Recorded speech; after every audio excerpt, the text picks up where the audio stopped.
after hearing your story about the Midnight Express in West Virginia, it made me recall when Jimmy Jacobs punched me in the throat at a Ring of Honor show. It was Jacobs and Tyler Black versus the Briscoes at Supercard of Honor 3 in Orlando. They brawled into the crowd, and I had my back to the ring watching one of the Briscoes fight in the balcony. Behind me, I could feel people shoving around and moving, and my mosh pit instincts kicked in, and I shoved whoever was shoving me off to the side. A couple moments later, I was punched in the throat. When I looked to see who the hell had done it, it was little Jimmy Jacobs walking by. I was more shocked. Just walked by him and punched him in the throat. I was more shocked than anything.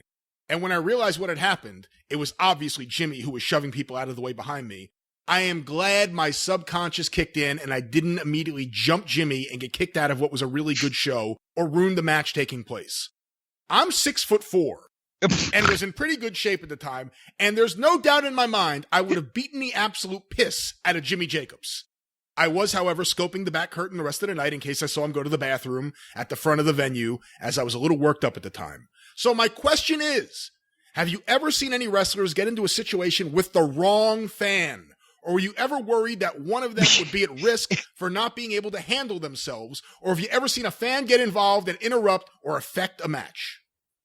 Well, Jesus Christ, of course. Yeah, have you ever seen a fan interrupt or affect the match when we had people jump in the fucking ring trying to kill me or one of us? It generally affected the fucking match. A tug of war over the tennis racket. The tug of war is over the tennis racket. Or yes, babe, as a matter of fact, I just mentioned Dave Meltzer asked me for clarification on the Andre the Giant match with Jerry Lawler that happened in Louisville that was the subject of the story in Afters magazines that we've talked about on numerous occasions. And in going back and looking at my notebooks, I happened to look at the next week, April 12th, 1977. It was Lawler and Rocky Johnson for the Southern title. And a fan out of the crowd hits the ring on Lawler as he's beating the shit out of Johnson after the match, I think whipping him with a belt or something. The fan tries to come in, but he comes in over the bottom rope because, Marks at the time did not know how to get in the ring. He comes in over the bottom rope and he was crouched down and Lawler saw him coming and football kicked him up under the chin. That guy's head, it almost looked like a Rock'em Sock'em robot, and he dropped and he's out. And the cops have him by the feet and they whisk him out. Boom. And all the fans, when they finally got the Lawler and everybody back to the locker room, all the fans around ringside, that no good motherfucker, that fucking Lawler, because he was the heel then, obviously, fucking hurt that guy. He didn't need to do that. They found out, Christine Jarrett told us the next week, the guy was on parole for murder and armed robbery. He had gotten out of prison and he blew his parole. That's how much heat Lawler had. I'm going to get that motherfucker. I may go back to fucking jail for 20 years, but you cocksucker. But anyway, what was the opening part of the, get into it with the wrong fan. And by the way, I know Jimmy Jacobs and I don't know you, and you may be a lot bigger than, but I bet you here's the first thing. The first thing is you'd try to punch him and he would eat your eyeball. Because of things like that. You never know who's on parole for murder or armed robbery. You've seen, and until recently, I've seen a couple of, now I understand that the guys in the WWE are told if somebody hits the ring, don't touch them, run away from them, or get away from them, or don't touch them, let security do their job or whatever. Of course, now it's just somebody trying to get on TV. I understand that. But the conventional wisdom always was somebody hits the fucking ring, whether it's babyface or whoever, referee, heel, whoever's first to him or closest to him, get the motherfucker, unless he got a knife, in which case you have to survey the scene. There's that famous riot with Ox Baker and Johnny Powers and Ernie Ladd in Cleveland. You see some of the fans that got in with a fucking chair. There's a fan or two standing in the ring with chairs in their hands, and the heels are standing them off because the fans don't, now that they're in the ring, they're like, fuck, I'm mad, but what do I do? And there's shit flying. If they've got a weapon, you need to give them some room, but if you can take them down or knock them out or ground them, fucking do it quick, because you don't know what they're going to do afterwards. And like I said, now nobody's mad. But I mean, I've told the story of the time that the guy jumped in and tackled Jimmy Hart when he and Lawler were beating on Ken Lucas. And the cops had to hit the ring. There was 8. I've got this on tape. There's 6 or 8 cops, uniformed cops, Louisville City police officers hit the ring and throw the guy over the top rope like a battle royal. And here comes Jerry Jarrett on the other side doing the run in street clothes. And one of the cops turns around and grabs his fucking gun like he's going to draw on that guy. And he realizes it's Jerry Jarrett.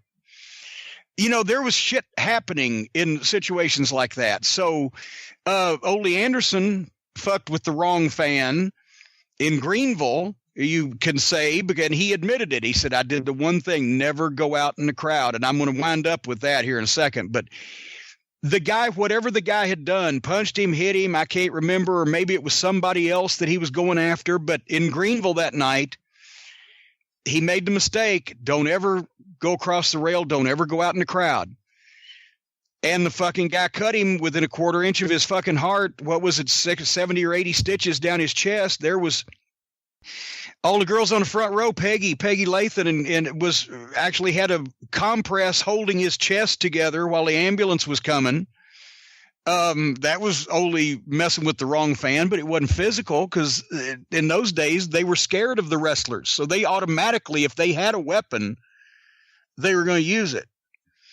But I will end this with, in this guy's instance, that's the first thing that I told Kerry Silkin when he asked me to come back to Ring of Honor in 2009 and help him with his business and however I could, get him on television, producing a TV show, finding somebody to alleviate his financial distress, whatever. I watched a couple of shows and the guys were going over the rail and they're fighting around the building. And he was a nice guy, but there's Necro Butcher. That's practically his fucking gimmick. And the guys want to jump off the balcony. And I said, okay, this is all fun and games until Junior loses his teeth or somebody's girlfriend that got drugged here anyway didn't want to be with them. A fat guy falls on her fucking leg because he got knocked over by the wrestlers and she's got a broken leg. And suddenly everybody's got a lawyer. Lawsuits.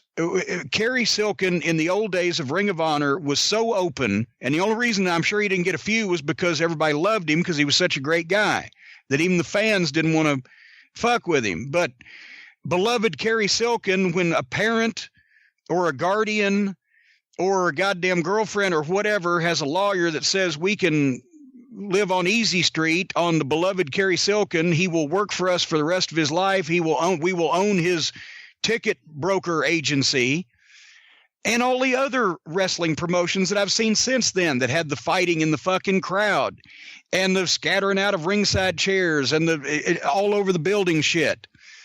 You are just inviting yourself to work for one of those fans for the rest of your life and lose everything you got. And you're an idiot for allowing it to happen. And I've been in about 15 of those lawsuit predicaments. And I know for a fact that a judge will ask if the area of the wrestlers and the area of the spectators was clearly delineated by a barrier. And if it was, generally the wrestler breaching the fan barrier is even worse than the fan breaching the wrestling barrier as to how the judge will find. So you're fucked. So Ole Anderson in Cleveland, a guy came at him with a knife. Ole punched him, knocked the fucking guy down. When he knocked the guy down, the guy fell on another guy and broke his leg. And it cost Ole $40,000 in 1982 or whatever. 40,000? So, well, legal fees and settlement. Wow. Jesus. Hey, Beckley, since we didn't know Stephen P. knew, Beckley, if Crockett had not paid our legal fees until he went out of business, would have cost me and Stan and Bobby about 15 or 20 grand a piece, probably. Yeah, thank God Crockett covered that. Well, then we would have flipped on him. We'd have fucking Michael Cohen and fucking mullered his ass and said, hey, we're not the ones that didn't have any goddamn licensed security.